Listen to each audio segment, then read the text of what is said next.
अस्सलाम वालेकुम। आज हम सीखेंगे ईस्टमैन करेक्शन क्या है और इसको लेटरल सेप के ऊपर कैसे अप्लाई करना है।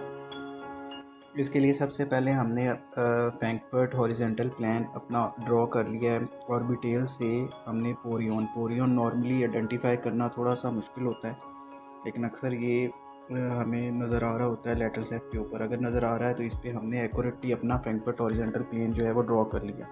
लेकिन सपोज़ अगर हमें पोरियन पॉइंट नज़र नहीं आ रहा, तो अब चूँकि फ्रैंकफर्ट हॉरिजॉन्टल प्लेन जो है ये ट्रू हॉरिजॉन्टल है, और जब हम लेटरल सेप लेते हैं तो ये जैसे आपको वर्टिकल लाइन नज़र आ रही है, ये ट्रू वर्टिकल एक रेफरेंस लाइन है। ये वाली लाइन ट्रू वर्टिकल है, और जो फ्रैंकफर्ट हॉरिजॉन्टल प्लेन है ये आपका ट्रू हॉरिजॉन्टल है। तो फ्रैंकफर्ट हॉरिजॉन्टल प्लेन की जो लाइन है, इसको ये वाली जो फ्रैंकफर्ट हॉरिजॉन्टल प्लेन की लाइन है, इसको ये जो वर्टिकल रेफरेंस लाइन है इसके 90 डिग्री होना चाहिए।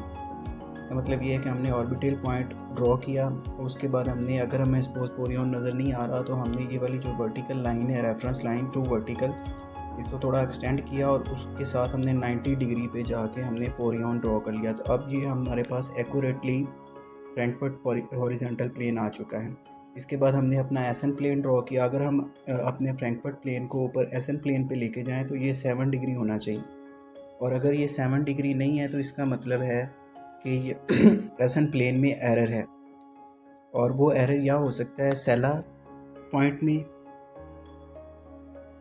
या हो सकता है वो अब नेजियन पॉइंट में। ठीक हो गया। अब ये कैसे पता चलेगा कि एरर सेला पॉइंट में है या नेजियन पॉइंट में है? उसके लिए हम देखेंगे एसन पैलेटल प्लेन। अगर तो एसन पैलेटल प्लेन जो कि 6 ± 4 उसकी नॉर्मल वैल्यू है, अगर तो वो नॉर्मल रेंज में है तो इसका मतलब है एरर है एसन प्लेन में, एरर है सेला पॉइंट में, और उसके लिए हमें कोई करेक्शन अप्लाई नहीं करनी, क्योंकि अगर सेला की पोजीशन में एरर हो तो वो सारी वैल्यूज़ को जो एसन प्लेन पे हमने वैल्यूज़ ली उनको इक्वली इफ़ेक्ट करता है। मतलब वो एस एन ए वैल्यू को भी उतना ही इफ़ेक्ट करेगा जितना एस एन बी वैल्यू को इफ़ेक्ट करेगा। इसलिए हमें कोई करेक्शन अप्लाई करने की ज़रूरत नहीं है। लेकिन अगर एस एन पैलेटल प्लेन इस नॉर्मल रेंज से आउटवर्ड है, लेट्स सपोज 12 है आपका या 1 है आपकी इस रेंज से बाहर है, इसका मतलब है कि नेजियन में प्रॉब्लम है।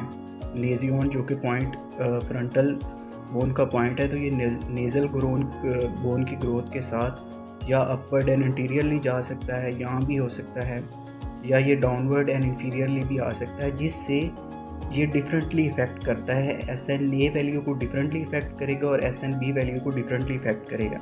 इसलिए अब हम ऐसी सिचुएशन में नेजियन पॉइंट की रॉन्ग पोजीशन को करेक्ट करने के लिए ईस्टमैन करेक्शन जो है वो अप्लाई करते हैं। अब लेट्स सपोज हमारे पास एक केस में एस एन ए की वैल्यू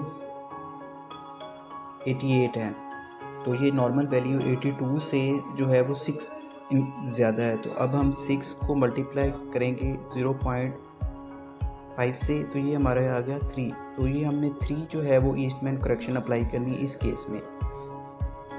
अब एस एन ए हमारा आया है 88 और S N B let's suppose हमारे पास है 80, तो इसका मतलब है हमारे पास ए एन बी की जो वैल्यू है वो है 8। अब 8 में हमने जो 3 हमारी ईस्टमैन करेक्शन है वो हमने माइनस करनी है, और उसके बाद हमारे पास वैल्यू आ जाएगी 5। तो हमारा ईस्टमैन करेक्शन के बाद जो ए एन बी की वैल्यू होगी वो हमारे पास आएगी 5।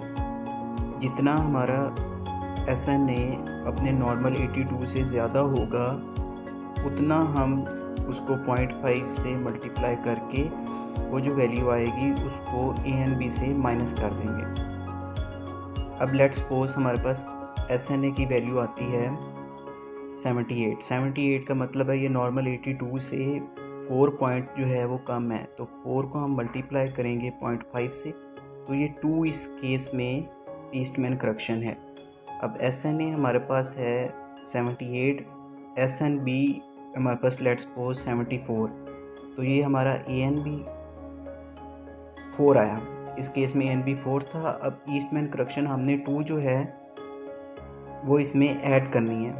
जब हमने 2 ऐड की तो हमारे पास वैल्यू आ गई 6। तो ईस्टमैन करेक्शन के बाद जो ए एंड बी की वैल्यू है वो होगी हमारे पास 6। जितना SNA अपने नॉर्मल 82 से कम होगा उन पॉइंट्स को हम 0.5 से मल्टीप्लाई करके फिर वो ऐड कर देंगे। अगर SNA 82 से कम है तो हम करेक्शन को ऐड कर देंगे, लेकिन अगर 82 से वो ज़्यादा है SNA तो हम उस करेक्शन को माइनस कर देंगे।